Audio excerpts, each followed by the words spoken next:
Ladies and gentlemen, this is Chris Buckambuso, public address announcer for FC Dallas. Yeah. Woo. Ooh. Third Degree, the Third Degree Net Podcast. Third Degree, the Third Degree Net Podcast. Third Degree, the Third Degree Net Podcast. Third Degree, the Third Degree Net Podcast. Third Degree the podcast is brought to you by Soccer 90, your source for FC Dallas, North Texas SC, and U.S. national team gear. Check out all the latest arrivals, especially all of the latest 2022 FIFA World Cup merchandise. Shop soccer90.com now, and as listeners of the podcast, you will receive 20% off your order when you use the code Third Degree at checkout. Some exclusions may apply.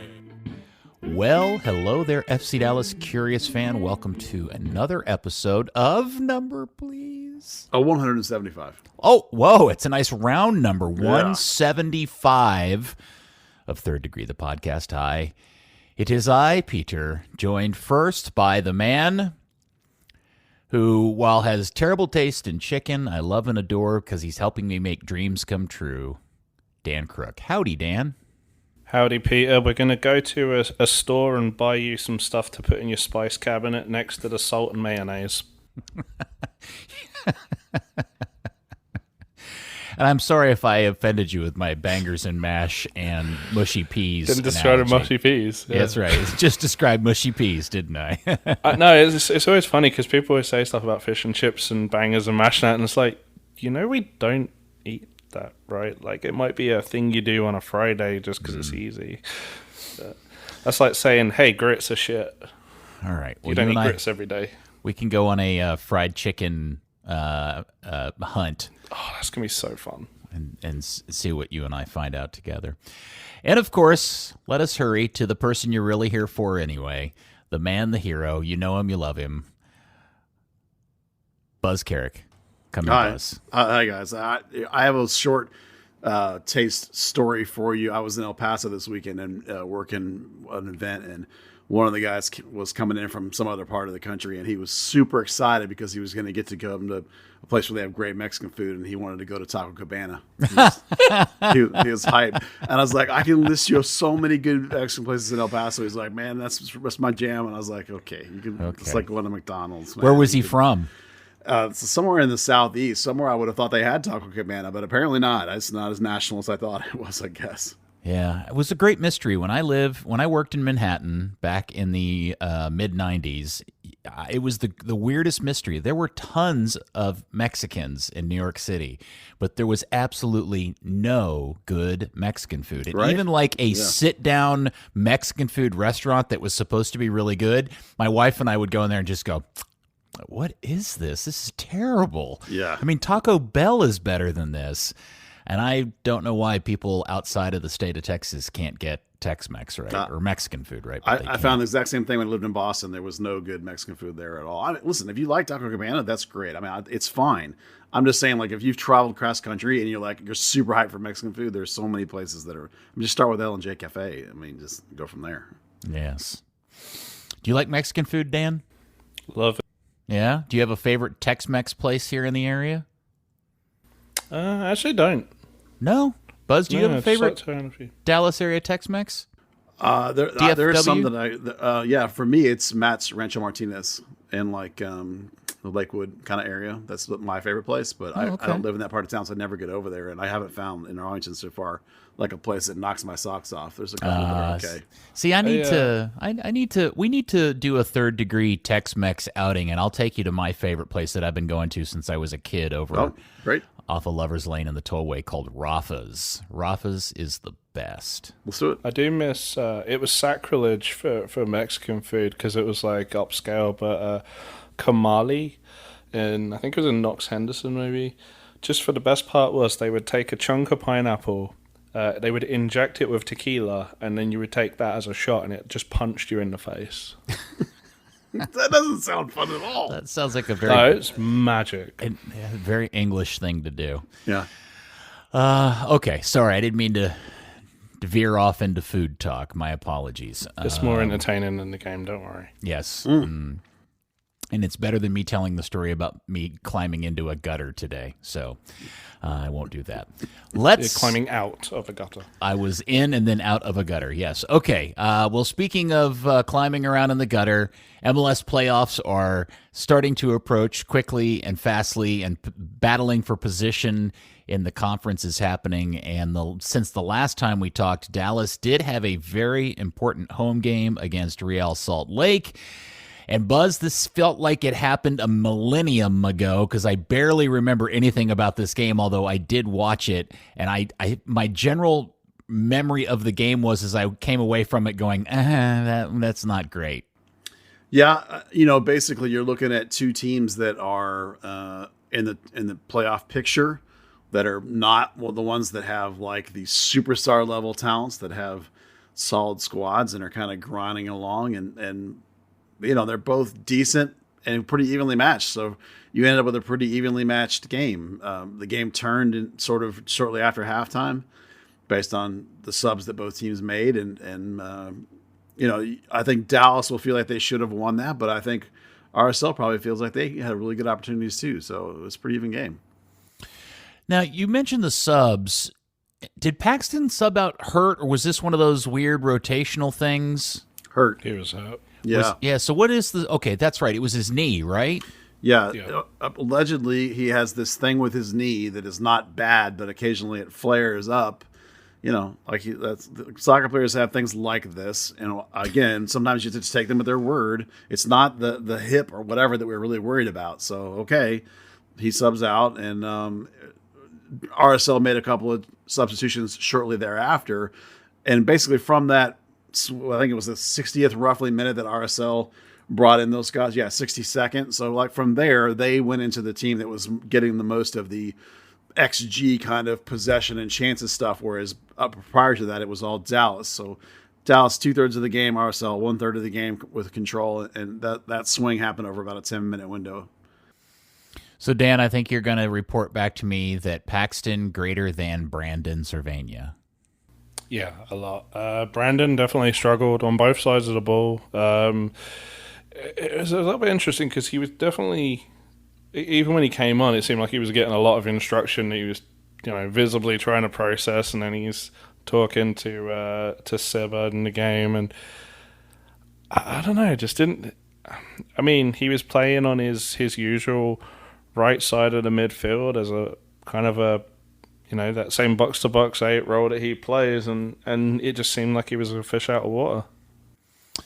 Buzz, you got any? Is that just a function of Brandon figuring out that now he has been pushed down the pecking order and his mentally just isn't where he was at the beginning of the season? Well, he had a couple weeks off, so when he was hurt. So, he was a little out of sharpness, but the bottom line is that Paxton Pomykal is a much better player than Brandon Cervania.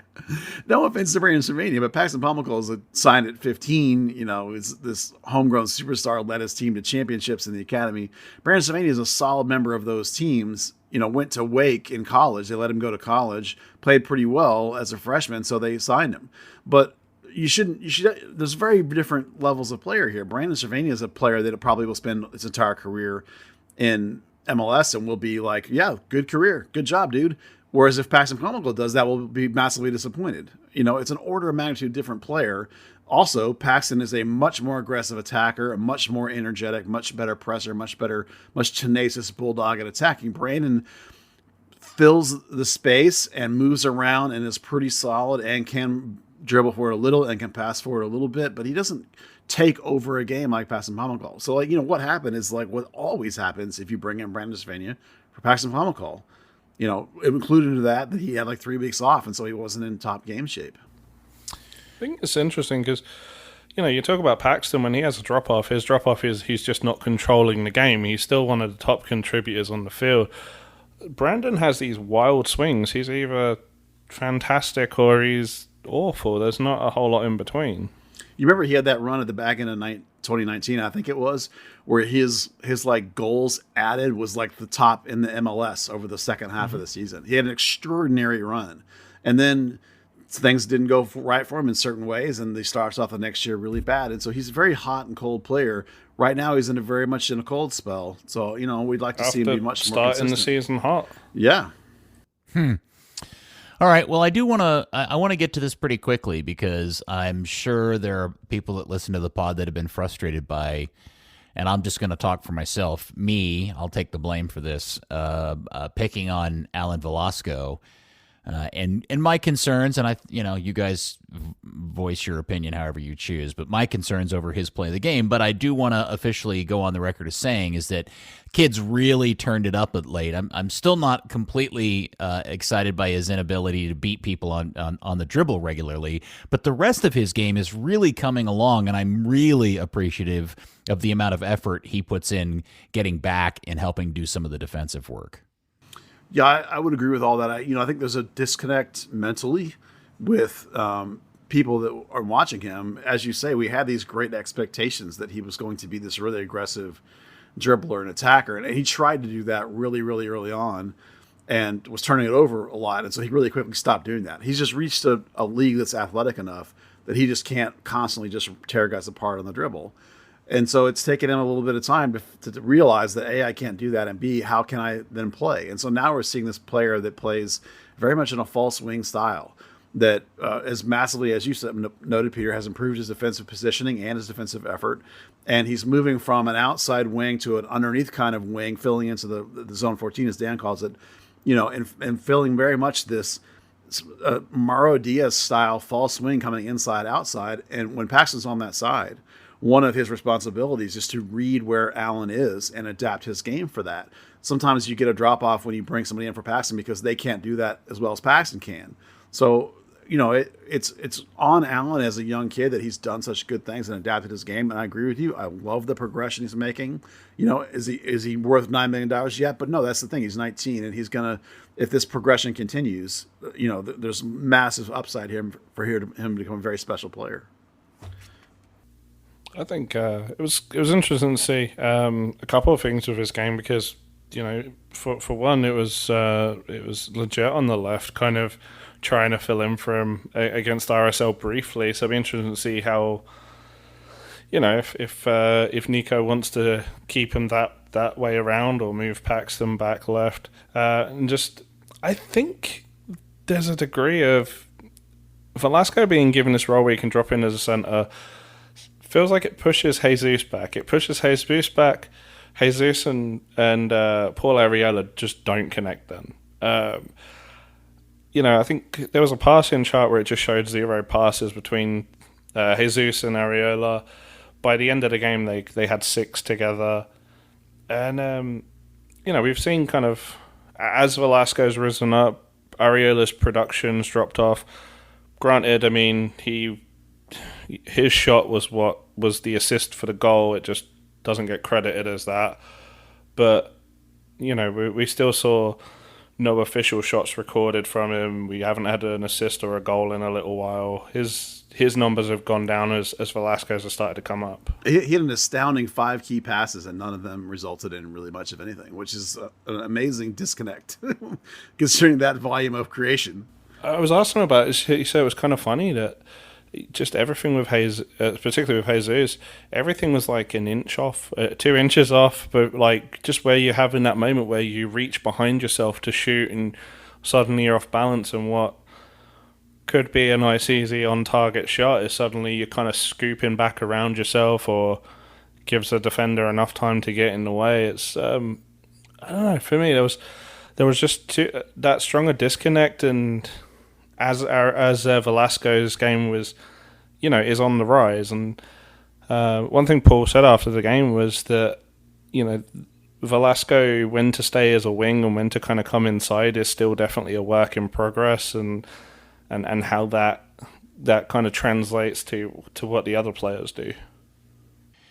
In the stats, Buzz, because you refer to key passes on a regular basis, aren't corner kicks also considered to be key passes? Because every time I look at the passing chart and I look at somebody that says they had X amount of key passes, it shows a bunch of them from the corner. So are corner kicks considered key passes if it gets on somebody's head and results in a shot? They can be. A key pass is any kind of pass that makes that results in a shot.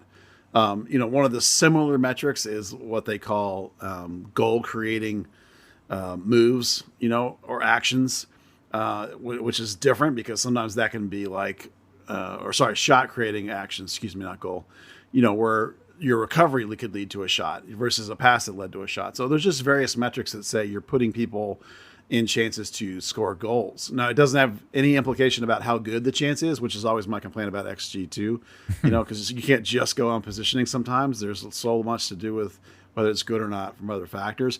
But any game where a player, even if you're taking corners, any game where you have 3, 4, 5 key passes where you put people in those scoring moments is a really good game, generally speaking. So, in this game, Velasco had 4 and Ariola had 5. So the point is that there's plenty of scoring chances being created.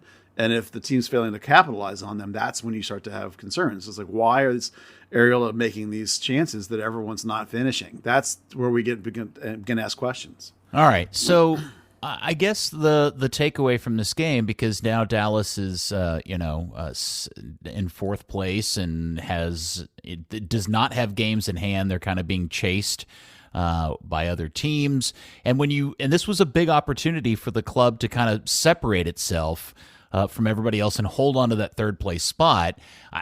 Over the course of however many games now, they obviously had the depressing loss. However many weeks ago, I guess it was 2 weeks ago now.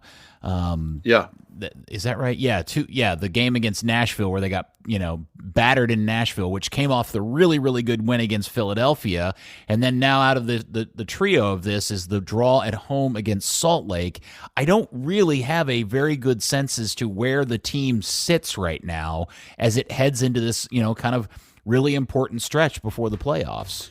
Well, if you watch enough games, there are definitely 2 teams that are separated at the top of the conference, LAFC and Austin FC. Those 2 teams, both goals scored and goals against are really low. They're both in the 25 and 21 in terms of goal differential. Everybody below that is like 7, 8, 4. Dallas is at 7, Nashville's at 8. Clearly there's a separation with those 2 teams. So Dallas is smack in the middle of this pack. Nashville, Dallas, Minnesota, Real Salt Lake. Portland would like to sneak into that convo. LA Galaxy would like to sneak in that convo. They're a few more points behind. But those are basically the teams that are jockeying for position in the playoffs. Those 4 teams, Minnesota, Nashville, Salt Lake, that's who you're fighting for that home field advantage, those 3, 4 spots. And they have, they and Nashville are both on the 29 games played. Minnesota and Salt Lake are both on 28. So those other 2 teams have 1 game in hand. They're all, relatively speaking, in the same number of wins, give or take. Nashville has the best road record, but they have a bad home record. You're looking at teams that from week to week, with all their pieces in place, depending on their health, those teams are all very equal and very competitive. RSL's a decent team. They're pretty good on the road with, 5 ties and only 3 wins. Well, that's the same as Dallas. Dallas has got 3 wins and 6 ties. So they're 1 tie better. Very, very similar team. So them coming in and getting a point here, a bit of, if Paxton doesn't get hurt, is that game completely different? Potentially, but that's the margin between these clubs that you're talking about, this second tier group, that the margin is right there. When you lose your guy, your talisman guys, like it was the same thing. Like if Jesus would have gone out instead of Paxton, or if Leggett had, or if, well, maybe not Ariola because he hasn't connecting, but those are the tiny things that are making a difference when you're in that second tier group. Yeah, and I guess that's the takeaway, is that if you think of the last 3 games and you think of a best of season defeat of Philadelphia, which is clearly one of the best teams in the entire league, no question, and then the worst game of the season on the road a few days later in Nashville, if you take away the extremes, the game to really measure the club at and where they sit is that draw at home against Salt Lake, which is, I'm not sure really bodes well for the team. I don't know, man. And again, if this entire thing is balanced on Paxton Pomykal going out in the 55th minute, that's a little worrisome. Not just because it's Paxton, but just because the team feels. Is the team that frail? No, but they're when you're in this pack that's not one of the two elite teams in this conference, the differences between you and the other teams right around you are very small. When you're talking about small adjustments, small differences, I would say that the Nashville game for me is as much about burnout from all you put into the Philly game as anything else. Mm-hmm. All those games tell you that when you're playing a good team and all three of those teams are good that you played there. So there's no bones to be made with the fact that, like, when you're playing good teams, if you have it on that day, you win. If you don't have it on that day, you get wrecked. If you're kind of middle, you're kind of middle. It'll be different. It should be different when you're playing teams like at the bottom of the table. So I think we're looking at performances that tell you that this team is right where we think it is. Yeah. If they can get that home field advantage, they'll have a leg up for round one. The bottom line is more than likely you're going to have to go to LAFC or go to Austin. And that's when you have to get into, do you get lucky? Is Paxton on that day? Is he feeling good? Is Jesus on? Is he feeling good? Is Ariel finding a way to connect? Is Hedges feeling healthy? Is Martinez's legs cramp weird thing that he's having? How's that going? So lots of little things like that are going to be what's going to make the difference between when you get to the playoffs, when all the teams that are left are all in that top half and they're all pretty good. There's so much parity in this league. Even the elite teams have lost 7 games each, so those teams are all capable of being beaten. They haven't lost very many at home, but they've lost a few, so it's always going to come down to, and this is the Hunt's philosophy that I don't necessarily agree with. Their philosophy is going to be, if we get in and we're on that day, we got as good a chance as anybody. And that's true. They have as good a chance as anybody, on a day. The question is, can you do it 2 or 3 or 4 times and get all the way to the cup and win it? That'll be the key.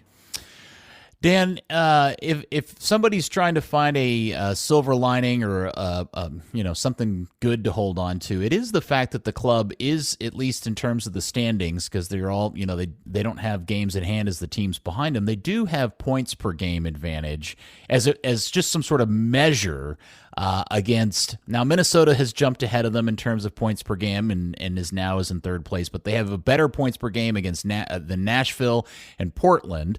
I guess I'm grasping at straws here, just trying to figure out how to predict in my head if this team can hold on to one of these top 4 spots and get a home field game to start the playoffs. I think the silver lining is the parity of it. Minnesota has 2 wins on everyone, but aside from that, Dallas, Nashville, RSL, all right on 11 wins. You aren't. It seems like every season is trying to make up an advantage, whereas you're coming into this really even. And also the games to finish. LAFC come in here. Okay, well, they just faltered the other day. It can happen. They've got 7 points on Austin, so maybe they start to take off. Maybe they start to kind of slow things down a little bit. Looking at the playoffs, you've got San Jose away. The club is in a bit of an interesting spot right now. Colorado away. Right now they're terrible. Sporting Kansas City at home. Right now they're terrible. You truly control your own destiny. You're not really worried too much about. I think we watched Wednesday and it was teams in and around playing each other. It was kind of like, great, everyone's going to cannibalize each other. Dallas doesn't have to get involved in that right now. If you want to look at what it'll take to hold that home field advantage, you're probably looking at something like 52 points. Or if you want to use a metric that'll help you look at it with the games being different, it's that 1.5 points per game. So like if you looked at the standing right now, you'll see with RSL with a game in hand is at 1.5, and they're actually behind Dallas, who's at 1.48. It's because they have played one more game. So you're going to need Dallas probably to get up above that 1.5. That's going to be the question. You probably can't catch Minnesota because they're up at 1.57 unless they just tank it completely. But although they did get wrecked by Salt Lake this last weekend, so those are the metrics to watch. Can he get to 52-ish? Probably. Can you keep that at 1.5 points per game? That's probably get you the home field. Yeah. In round one. Well, and again, a lot of this is also going to fall on what everybody else's schedule is like, right? Yeah, and as you said, let's see, who did Nashville's is brutal except for the Houston game. Yeah, Nashville has Austin, LA Twice. They have Austin twice, the Galaxy, Or is that LA? I don't remember how they They play yeah, both. they have the Galaxy. Yeah, they have both LAs and Houston remaining. Minnesota Minnesota has Dallas. Then they have to go to Portland, LAFC, and then they finish the season. Well, they got a relatively easy at Kansas City, at San Jose, and end the season at home against Vancouver. You've got to make up two wins on them regardless. I mean, you may as well just kind of look at fourth, and if they drop out, then that's just a bonus. Yeah, and Salt Lake, just for everybody, get everybody on the same page, they've got a game against, they got to go to LAFC, then DC, they have to go to Austin, Cincinnati at home, away at the Galaxy, and end the season against Portland. Now, that's going to be interesting because Portland is battling, probably still be battling for that final position. Yeah, so is the Galaxy. And so will the Galaxy. And boy, Vancouver, Galaxy's got that new Ricky Puig kid. Holy cow. My goodness, yeah.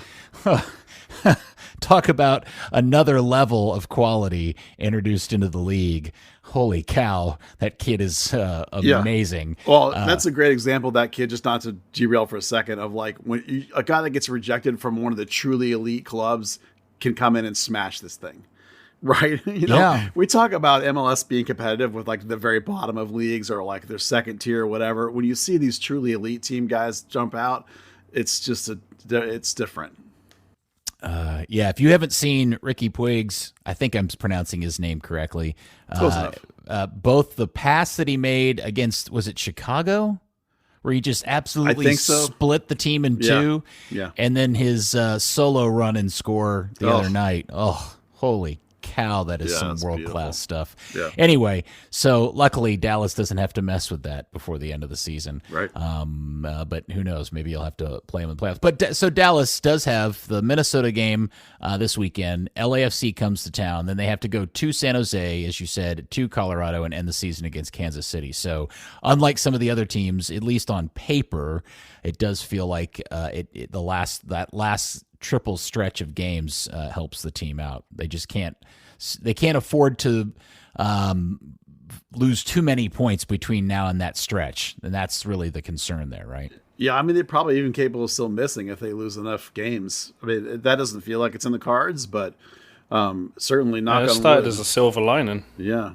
Yeah, I mean, well, that's true. And I can't remember who it was. I was reading, had posted something. Maybe it was John Arnold or somebody was kind of like doing up the math. And, there's a scenario where Dallas ends up in third, and there's a scenario where Dallas misses the playoffs. And anything in between is just as likely to happen as either one of those two things are. Yeah, our new stats contributor, Peter, has a nice breakdown on the points per game and that kind of stuff that it takes. Chet Johnson is his name. We have an article on the side about that. Yes, I saw that one too. Yeah. All right. Well, so Dallas does end up tying Salt Lake 1-1, and probably wasn't the result everybody was hoping for, but that's how it goes. I do, Dan, you brought up the whole Areola thing, and I was going to ask Buzz as we get into the Minnesota game, is there a chance that Paul gets sat for a game just to kind of give him some time? Because I have a feel, my sense is, and I think we talked about this on the pod many, many weeks ago, that after he went on that run where he scored in like 5 straight games, he went off the boil. And I feel like what we're seeing now is something that has been going on now for a while. I'm going to bet no because of the way this coach, sucks. Because O'Brien sucks. Beyond that. Yeah, yes, but beyond that, this coach, whenever I sort of ask him or have talked to him about problems, whether they be physical or mental or whatever they are, his answers are almost always like, no, now's the time to fight through it. He almost always is in favor of doubling down and smashing it.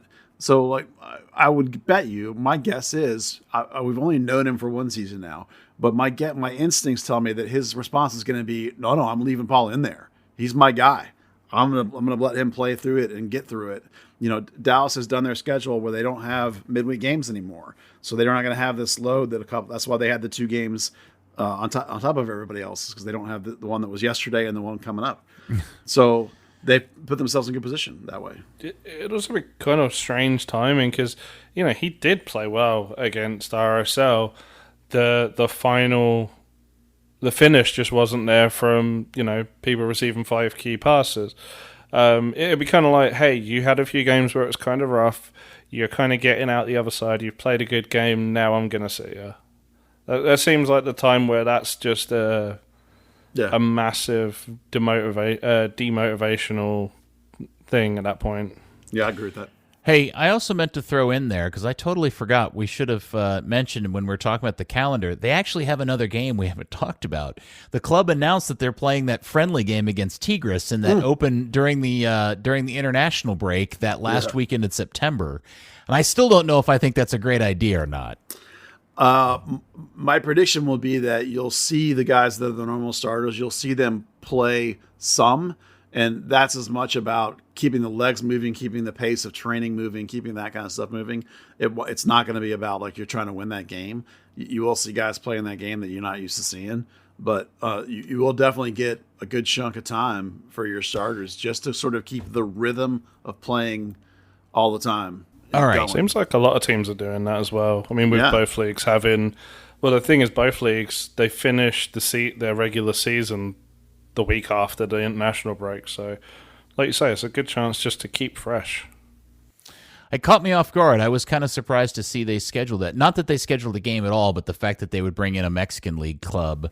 Oh, I was surprised that they scheduled an international friendly period. Yeah? More? Expand? Why is that, Dan?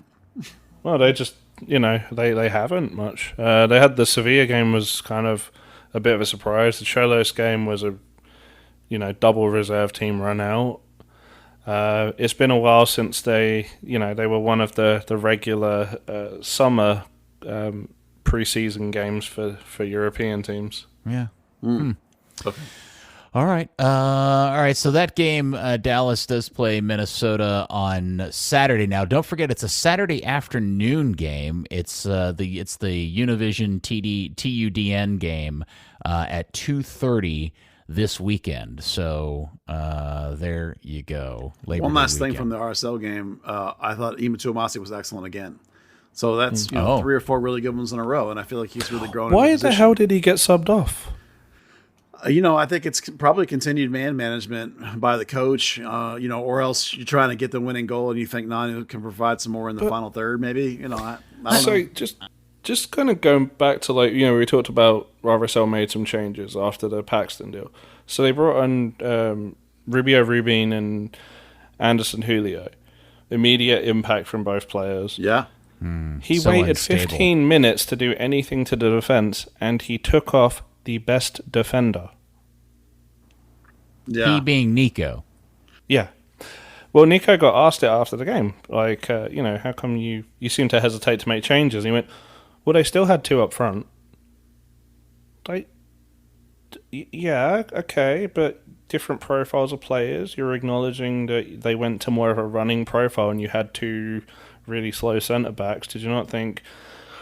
Maybe there's a few things I could do to this team. Drop a 6, bring in a third centre-back. It just seemed like... It seemed like the formation over like the, progressiveness of the game. I don't know. That lack of adjustment to running aggressive, fast, double center forwards that's the 3rd or 4th time there's been a game where he's been slow to adjust to that. And that's the particular exploitation that Hedges and Martinez do not deal well with late in games that has cost them multiple games this season. So like the minute those guys come in and take that profile, Dan's right, there should be a recognition that this is a problem and we need to make an adaptation, and they didn't. Well, I know they don't want to, you don't want to hook a centre back with half an hour ago, but bring in Tafara, go to a 3-4-3, do something. Just do something where you can add a bit of pace and a bit of coverage. And doing that, you can push your wing backs higher, which is what he was trying to do anyway. It just seemed like the continued hesitation that we always seem to go back to. I'm assuming that there's a desire to not undermine what are clearly his number 1 and number 2 choices center back by far. But the problem is that once you recognize this liability, everyone else recognized it too. People are clearly using it and attacking it, and so it's a problem. 6 minutes after that sub, they undermined it with the goal. Yeah. It's exactly what Nashville does that crushed them right from the get-go. They didn't even do it in a sub. I can't remember. It was either Portland or Seattle that did it to him earlier in the year. I want to say it's Seattle. And it happened the other day prior to the Philadelphia game. Somebody else did it as well. There's at least 4 occasions where it's happened and it's not been dealt with, and it's cost them points or a win completely. All right, because I feel like it got lost in the back and forth there. What is it exactly you're saying Nico is susceptible of, Buzz? It's not Nico, it's his center backs. What happens is that Nashville did it from the get-go, but other teams have done it late in games. They bring on 1 or 2 strikers that are large in size and fast, and they run them directly at the center backs, and they run them directly at the gaps between the center backs. And Martinez is not good at turning and running with people. Hedges was when he was 26, but now he's 32. So he's not quite as quick as he was before. And so they have a really good, I remember who it was. It was Real Salt Lake. Remember they had a game where they spread their outside Justin mids Mirren out. came on and had the 2 assists. They put their 2 wings goals. really wide, and they ran their right back at that gap with pace instead of as a striker. So, when they did that, they brought on these fast guys to run at those gaps. Nashville did it from the get-go, and you remember Mukhtar had 2 goals in 5 minutes or whatever to start the game. So it's clearly a problem that everyone else has figured out about this Dallas team. And when you see those subs come in, that's where you'd like to see coach go, shit, here it comes again. Maybe he's hoping that his guys are going to learn how to deal with it. And so if you're worried about teach it, speed. I know you can't, but you can. My only thing I can think of, other than because it's obvious to me, you bring in Safari.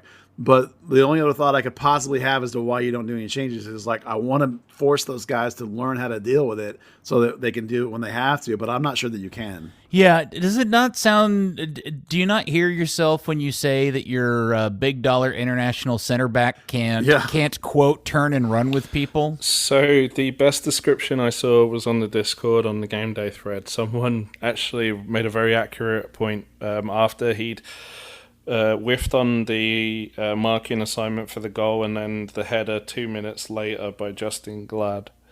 Jose Martinez can mark space, but not a person.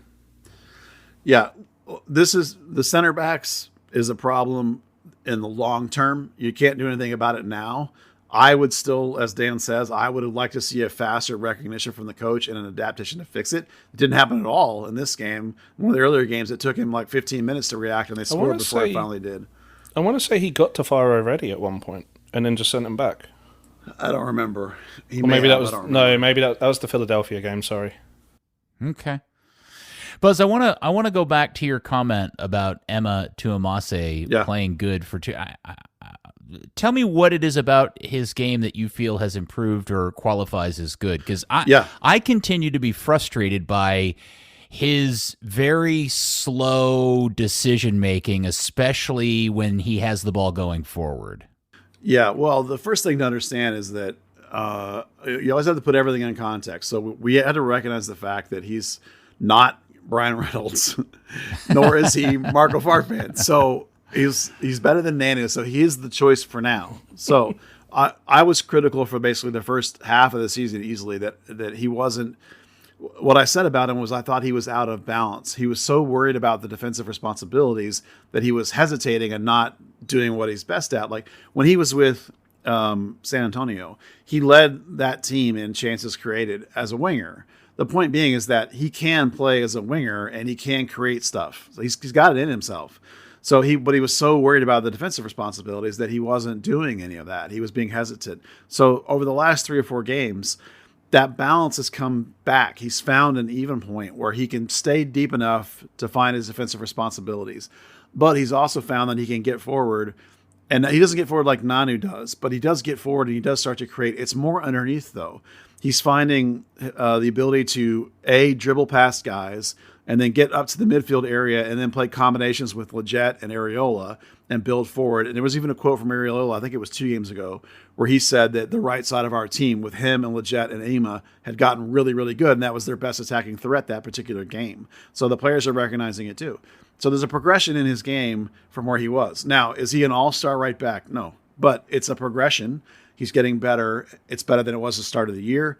Potentially, is it good enough that you now don't need to spend $800,000 on Nanu or $800,000 on another right back? Possibly. that's a decision for the offseason. But I like the balance there. I like the progression. I like that I'm now not worried about him all game long and yelling at him all game long to get forward and do something. All right. Considering that going to Minnesota this weekend, they're facing a team that hasn't lost at home in quite a while. In fact, I'm looking at, I think the last time they lost at home was, let's see, back against New York way about 10, 12 games ago. Am I reading that correctly? Yeah, they haven't. Yeah. In fact, they've only lost 2 games in their last 9.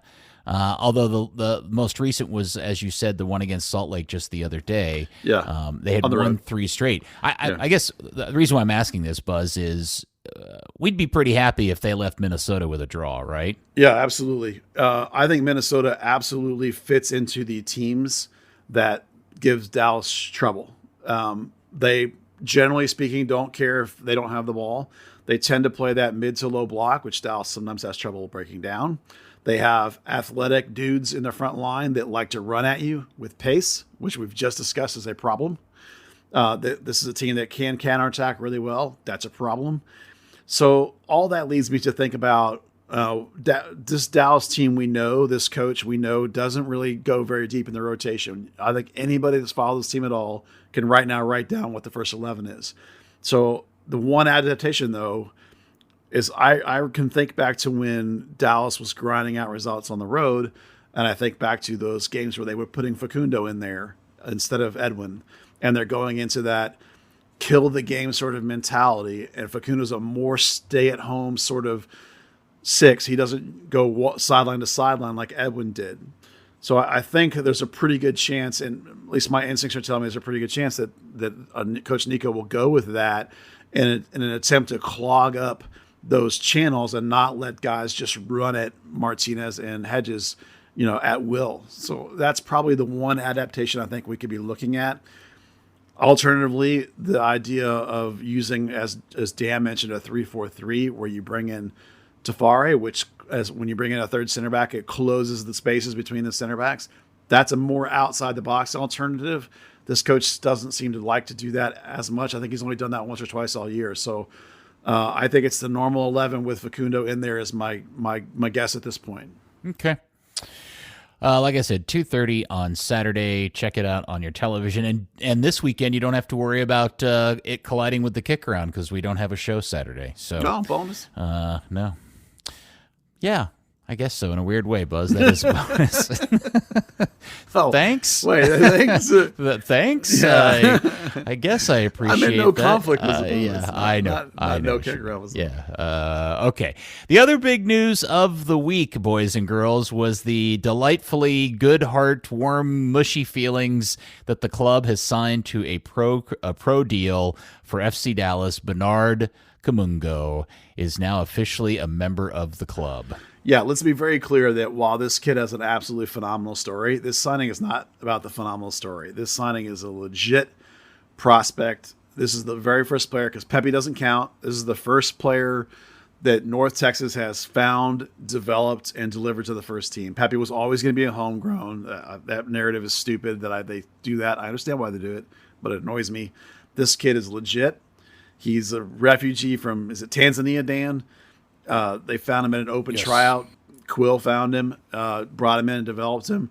So let's talk about what he's like as a player, because that's what we really care about. He's the same vague profile as Hadir Obrian in that he's a very direct, pacey, fast. Let me finish, though.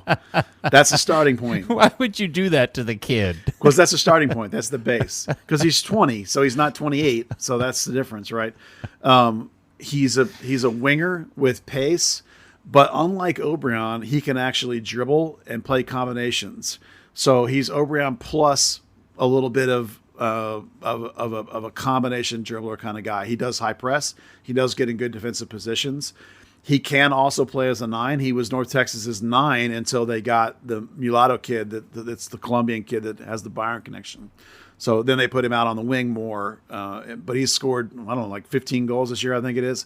So like right this minute, his main addition to FC Dallas, and there is a legit addition this season, because otherwise they would have done the deal to kick in next year, and it kicks in now. You don't bother kicking it in with like a month left if it's not because you think you can use him. So I think automatically, right away, I think he's the fourth wing on this team, and I think he's got a chance to make O'Brien down the line surplus to requirements.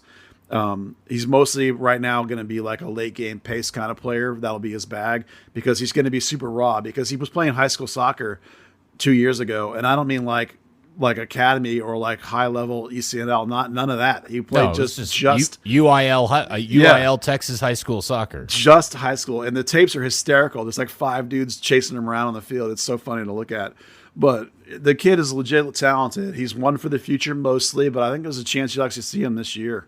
All right. Well, so because I'm just going to assume not everybody that listens to the pod is aware of his story. So please, do you have like a brief synopsis or a brief primer on his story and why it is so good? Yeah, he's from Tanzania. He was born in a refugee camp. He came to Abilene at 14 without speaking anything but his native language on one of those international refugee lottery kind of situations. I don't know the exact terminology of all that. He and his family came there.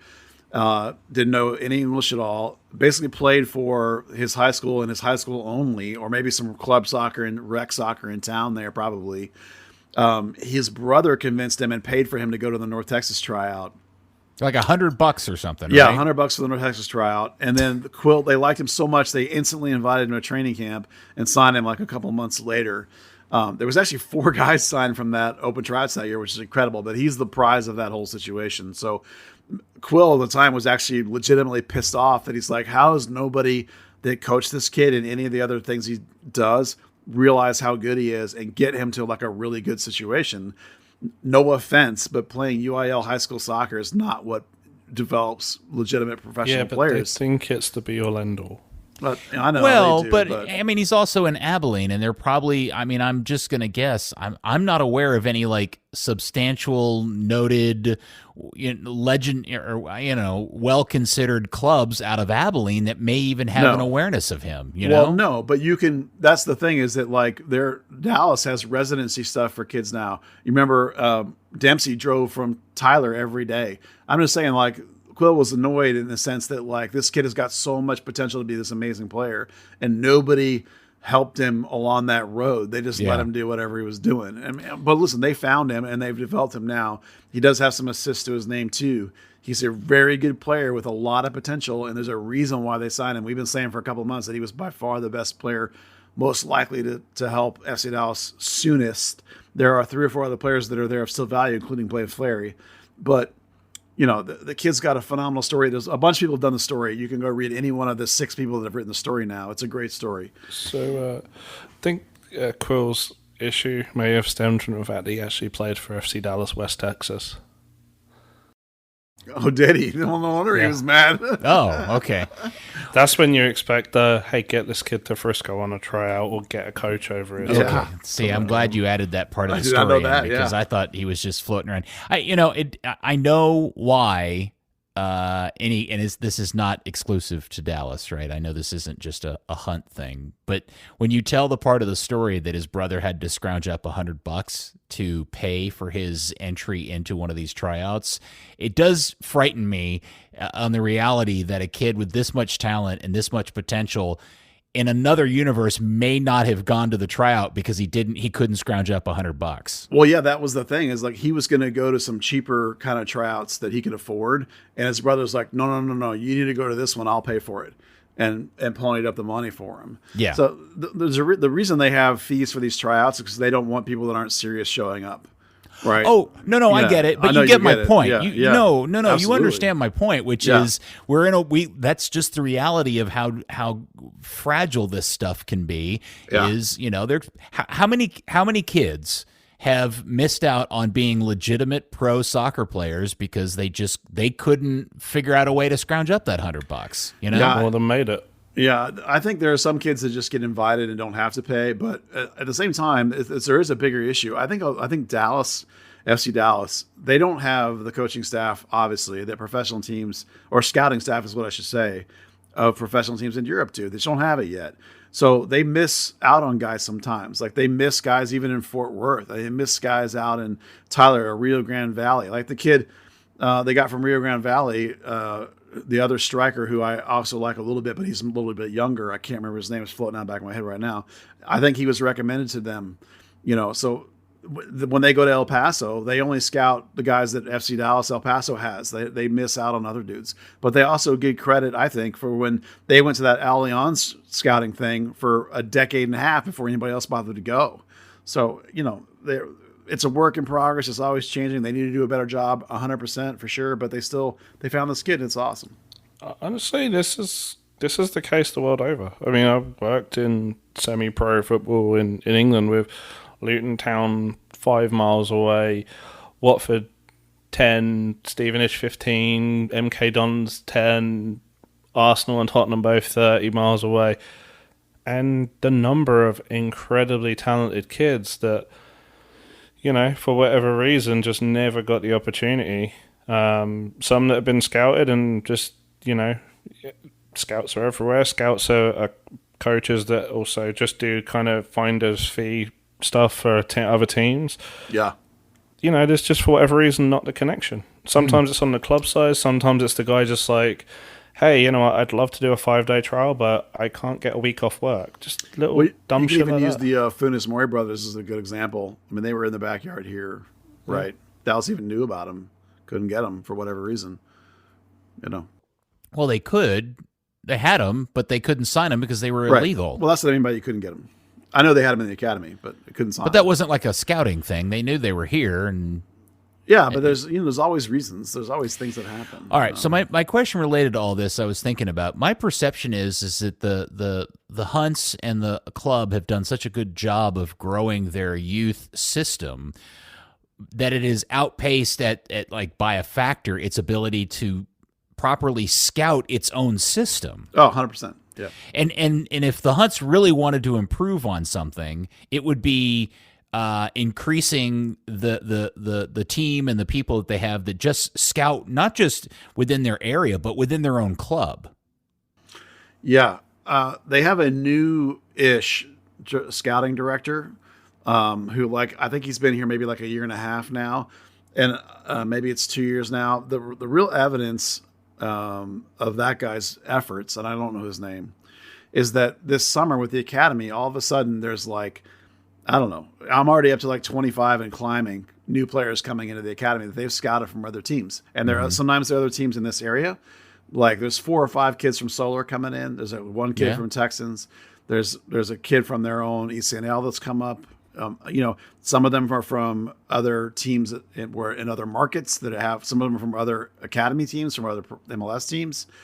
So they're out there getting it done more than they were in the past. So it is getting better, but I agree with you, Peter. It's like that. This is an area where I think spending some money could pay off with more players. At the same time, they're already producing almost the maximum amount of players that they can handle coming up to the pro game, because they still haven't figured out how to get these very best kids to accept North Texas money and or spots. So, if you end up producing more than 1 or 2 pros a year, you might run out of, I don't know what you're going to do with them. You're just going to miss them anyway. So it's a rough system still, and there are lots of things to be figured out, and it's easy for us to spend their money. So far I think they're still doing a pretty good job, and they still have, of course, way more room to grow, and it could make this thing even bigger than it really is. It's definitely not a finished system by any means at all. All right, before we close things up, we should mention that Ricardo Pepi will be playing plying his trade in a different league, in a different country. He has now been moved on loan in this transfer window to Holland. He'll be playing in the Dutch Eredivisie for Groningen. Am I pronouncing that correct, Dan? Groningen? Groningen, I think. Groningen? Close enough. Oh, it's never close enough, Dan. Trust me, I hear it all the time. It's never close enough. Given the names and stuff over the years, I think getting the pronunciation of a G different is pretty okay. Okay, thank you.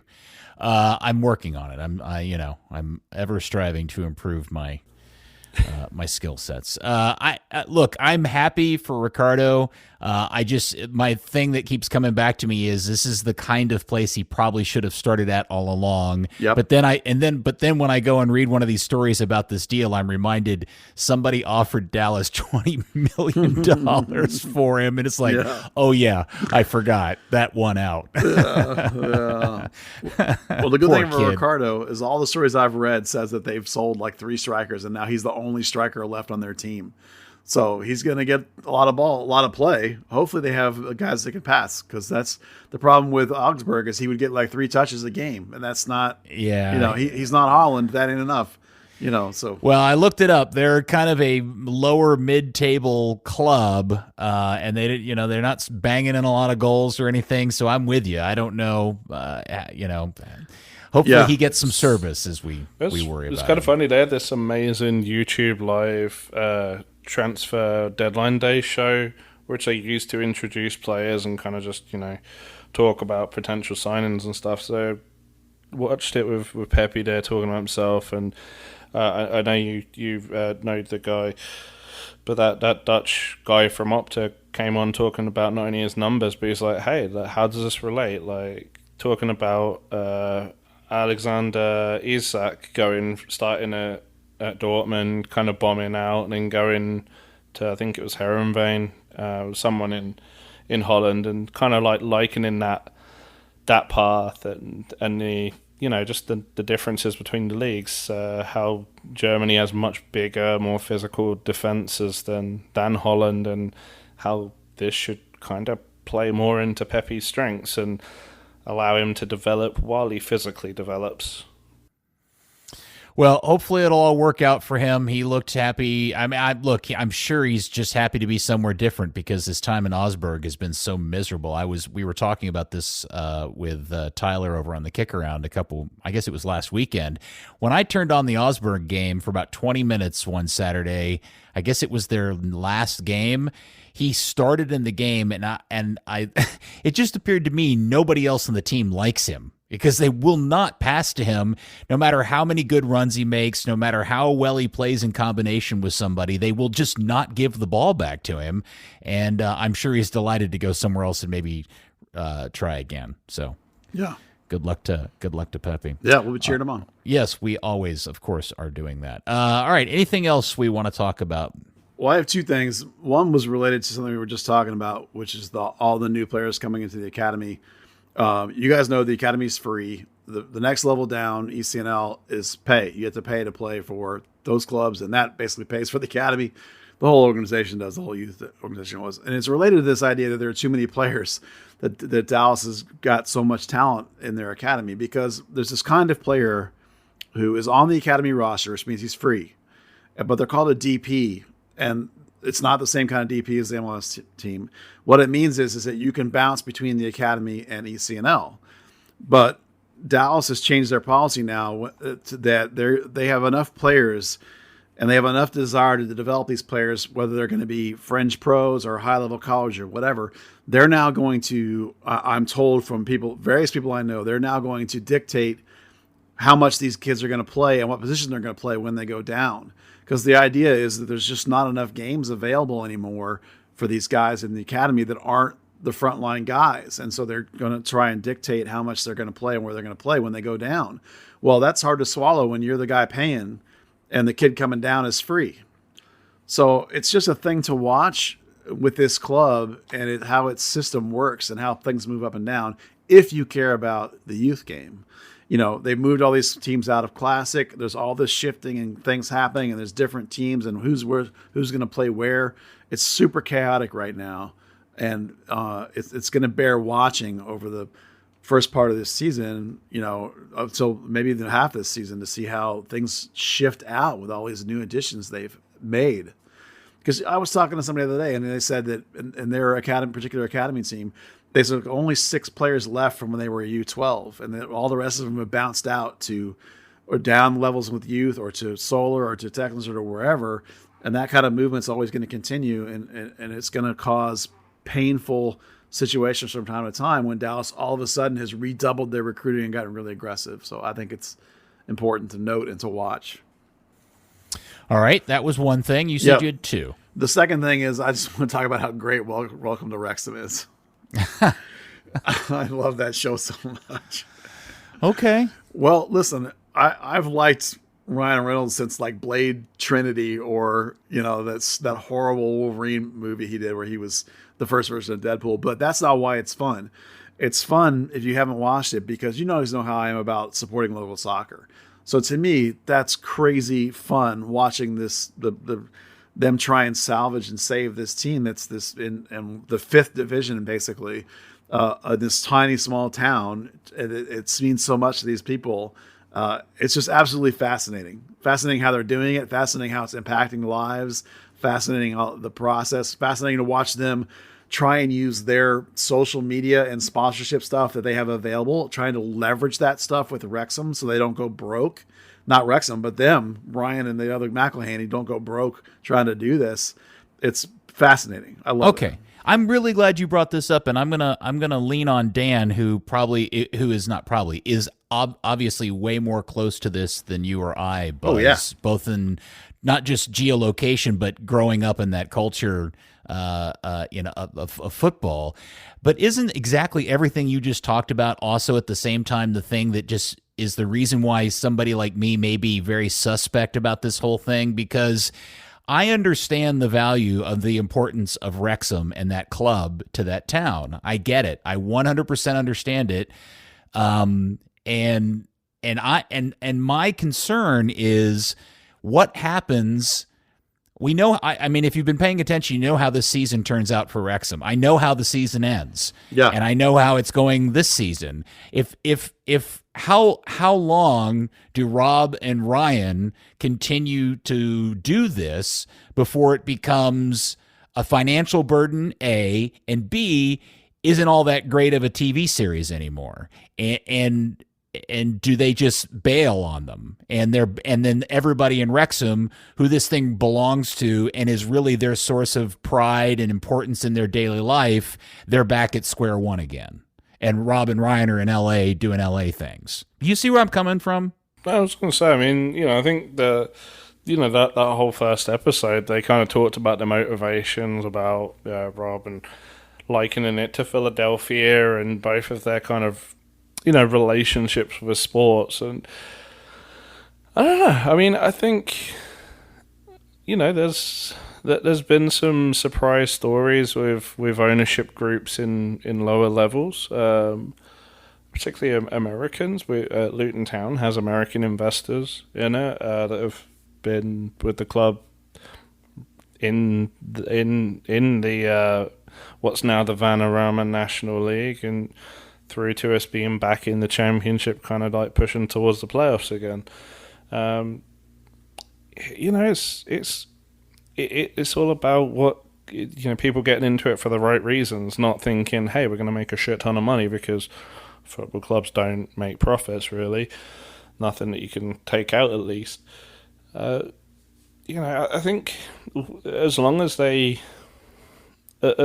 keep doing things right, as long as they keep showing their face, they don't fall into the pitfalls of the two twerps that all the Texas Rangers fans hate, that nearly ruined, promised Liverpool a new stadium and never delivered, because they only ever went to Liverpool like twice ever. And people were like, they're absent, they're useless. Or the Glazers, you don't see them walking around Trafford Borough, do you? I think just the fact that they've been going back and forth, that they have people on the ground, I think that's cool. That fella they've got as a chief executive there is, I mean, the guy was a vice president at the FA. He's probably the most qualified man in football. Yeah, no doubt. And clearly through 4 episodes, they've spent a lot of money to bring in a manager that should not be managing in the national at that level, yeah. and they brought in a striker that shouldn't be playing at that level, and all of that stuff. I get it. And look, Buzz, I'm with you. I think those two guys are great, and I do think their hearts are in the right place. I just worry about how this story plays out over a long period of time. And again, it's just completely tied to the fact that when you watch the show, much like when you watch Sunderland Till I Die or the Leeds documentary, to me, Parkinson. Shit, that's a good manager. I just feel like these, the way that these clubs interact with their communities is different. Like at the beginning of the episode, when Rob McElhaney's trying to make some sort of analogy about the Eagles, I yelled at the screen, Wrexham is in no way, shape, or form like the Philadelphia Eagles. They're two completely different things. And I know he knows nothing about the sport. He clearly is a novice at all this stuff, and I can't mark him on that. But walking into town and buying this club and blowing in and doing all this, and then I just hope at the end, when this story ends, if it does end, it doesn't end with them just saying that, oh my God, we can't do this anymore, and splitting town and then just leaving them in their wake. That would bum me out greatly. The one thing I'll give the show credit for is they say that from the very get-go when they say there's this version of the story where we're the bad guys, and every single person they talk to, because by now clubs over there are worried about the Americans coming in and then bailing. So like every person in the show is like, what happens if it's not working? How long are you guys really in this? And they have to convince everybody. But they didn't answer that question, Buzz. I know. They don't give away the end of the show. They don't give away the answer. I 100% agree that that's the real question. But I give them credit that they've at least admitted that that's the real question, and so that's part of what my fascination is. Okay, fair enough. Yeah, no, and by the way, I'm dying to see how because we know how dramatic the end of this first season's going to turn out, and I'm sure they're going to do an amazing job of producing this, because so far everything about the show is produced so nicely. Yeah, it's they even make Wrexham look like a place you want to to go. and I want to go now. I want to go a game there. Yeah, I'm in. What did you say, Dan? You don't trust me. Yeah, I know you don't want to go to Wrexham. So, the racecourse ground is one of those iconic shitholes. Yes, yeah, like Kenilworth Road. Right. Oh, yeah. I absolutely want to go there. Yeah. Well, of course, now it's going to be impossible to get a ticket, right? It's a funny thing, right? Because, at that level, and this is the same as when the owners at Luton took over, and that's a group of fans. No one talks about ownership. It's all about, the custodians of the club. And it's all about just taking it from one level, getting it up to another level, and kind of handing off for someone to take on the next level. Like, whatever happened with the fella that owned the Cowboys before Jerry Jones, right? Jerry Jones took them to that next level. Maybe, I don't know whether the fella before could, but you have that progression of someone takes them there, and, then some multi-billionaire can do whatever they like. So, it's not totally difficult. I think Luton have shown in the last few years to get from that level. When they say it's the hardest division in England to get out of, they're not kidding, because every club will go to the racecourse ground now and put 10 men behind the ball and look for a 0-0, and they'll celebrate that like they've won the World Cup. Oh, they even have the players talking about that, how they're everybody's Super Bowl now. Yeah. Everybody they play is like a game, 100% in, because they are now the TV show. All right. When Luton spent 5 years in that division, it was like it would be 8-2 or 0-0 every week. Are either one of you aware of how the 21-22 season ends up? The season. Do you know how the season ends? Yeah. Oh, okay. Yeah. Dan, do you? Yeah. Okay. I think it's going to be fascinating to see how they translate that to the show. Well, that's part of my fascination too, is because I've built third degrees traffic with social media, right? No advertising budget. I work in MLS, where we've been watching this thing build for 25 years, right? I love the sport of local soccer. I work in TV. I'm absolutely fascinated by how this show works and how they put it together. Yeah. And with how they balance, like how they're monetizing it, and how between their sponsorships they're bringing to the table, both for Wrexham but also for the TV show, how that all interacts with each other. I'm utterly fascinated by the whole thing. It's like you couldn't have put together the elements of a show that was more directly curtailed to like my life and to attract my mental attention than this show. It's incredible to me. All right. Well, everybody go watch Wrexham, and maybe we'll do maybe. Hey, you know what, Buzz? Content idea again for you. Okay. Yep. What if you were to do a side talking Wrexham podcast and adjacent to this, where after the episodes on Tuesday, we just quickly talk about the episodes. I don't think I know enough about the background. Should we do like the thing I did after the English game, because that seems to do pretty well for our traffic. Oh, that article. Yes, Dan, do that. Yes, I did that. Fact checking the English game on Netflix. That's right. That was good. It gets something like 1,000 reads a week, even though we did it. Every 3 week years it's ago. our second or third highest story on the whole site every week for like 2 years now. It's incredible. Yeah, that's good stuff. All right. Well, yay, go Wrexham. Yeah. Very good. Okay. Anything else? It's bedtime. Well, and plus, you've got to put this out on a Thursday before everybody burns your place down. Yeah, I know. You've only got an hour and 40 minutes. Yeah, harassed on social media already. What I would say was that like Bernard Kumingo is just one of a couple players in North Texas that could help this team. If you care about this team and who's going to be playing for it in the future, you should watch them over the last. They got 4 games left, I think it is, and they're going to probably make the playoffs. And so that's good stuff. You should watch it. Okay. Even though the feeds suck, it's still worth watching. MLS TV coming to you. Wait till we talk about MLS TV some more this winter, man. Holy crap, it's going to be crazy. Yeah, that is a high wire act of the grandest order right now. FC Dallas fans, this again is Chris Buckambuso, your public address announcer, here to remind you that Third Degree the podcast is brought to you by Soccer 90, your source for FC Dallas, North Texas SC, and U.S. national team gear. Check out all the latest arrivals, especially all of the latest 2022 FIFA World Cup merchandise. Shop soccer90.com now, and as listeners of the podcast, you can receive 20% off of your order when you use the code Third Degree at checkout. Some exclusions may apply. Okay, well, thanks, guys. Appreciate it, Dan. Thank you, sir. Thank you. And thank you, Buzz. Of course, thanks for hosting, Peter. Yes, always. I'm happy to do it. And thank you, FC Dallas Curious fan. We'll speak to you next week on another episode of Third Degree the podcast. Feel the burn. Woo! Woo! Third Degree, the Third Degree Net Podcast. Third Degree, the Third Degree Net Podcast. Third Degree, Third Degree Net Podcast. Third Degree Net Podcast. 25 long hard years, yeah. Buzz Carrick, yeah, the man. 25 years, you better be giving this man at least $5 a month. Patreon Third Degree, come on, pay the man. It's the only comprehensive coverage of my fucking club that I love so much. Hey, come on, it's Third Degree or bust. Yes, give the man some money. Hey, Third Degree Net Podcast.